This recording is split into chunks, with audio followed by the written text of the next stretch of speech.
Friends, welcome to my channel. இன்றைக்கி வந்து நம்ம கார்டனில் கோழி அவரை வந்திருக்குங்க. ஒரு பஞ்சில் வந்து 4 காய்கிட்ட வந்திருக்கு. இதில் வந்து ஒரு காய் வந்திருக்குன்னு நினைக்கிறேன். இதிலலாம் இன்னும் வரல. பார்த்தீங்களா, கோழி அவரை ஃபஸ்ட் டைம் நம்ம வீட்டில் வந்திருக்கு. இது வந்து சமையலுக்கு தான் நான் யூஸ் பண்ணுவேன். இன்னும் விதைக்கெலாம் நான் விடுற மாதிரி இல்லை. அப்புறம் பார்த்திங்கன்னா இது வந்து கட்டிங்ஸ் மூலயமா வச்ச மல்லிகை பூங்க 2 பூ அழகாக பூத்துருக்கு. இது ராஜமல்லி இல்லை அடுக்கு மல்லின்னு சொல்லுவாங்கன்னு நினைக்கிறேன். அப்புறம் இது எல்லாமே வாடாமல்லிங்க. நிறைய ஃப்ளவர்ஸ் வந்திருக்கு பார்த்தீங்களா. இல்லைன்னா இப்போதைக்கு நான் சீட்ஸ் கலெக்ட் பண்ணுற மாதிரி இல்லைங்க. ஜஸ்ட் ஃப்ளவர்ஸ் தான் நான் உங்ககிட்ட காட்டிக்கிட்டு இருக்கேன். அப்புறம் டெய்ஸியுமே நல்லா க்ரோத் ஆகிட்டுருக்கு. பாருங்கள், எத்தனை ஃப்ளவர்ஸு. எல்லாம் செம்ம டார்க்காக இருக்குது.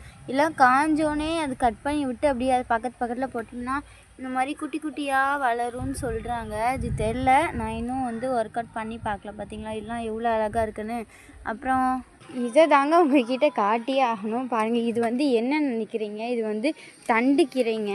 எவ்வளோ பெருசாக இருக்குது பாருங்களேன். அங்கே மாமரம் இருக்கா, அதை விட இது 1 இன்ச்சு ஹைட்டாக தான் இருக்குது. இருங்க கீழே கட்டுறேன். இங்கே பாருங்களேன், என் கை கூட ஃபுல்லாக பிடிக்க முடியல, அந்தளவுக்கு தண்டியான கொப்புகளோடு இருக்குது. இது என்ன பண்ணுறதுன்னே தெரில, அது பாட்டுக்கு வளர விட்டாச்சுங்க. இந்த வீடியோ பிடிச்சிச்சுன்னா லைக் பண்ணுங்கள், ஷேர் பண்ணுங்கள், கமெண்ட் பண்ணுங்கள். மறக்காமல் நம்ம சேனலை சப்ஸ்கிரைப் பண்ணிடுங்க. தேங்க்யூ ஃபார் வாட்சிங்.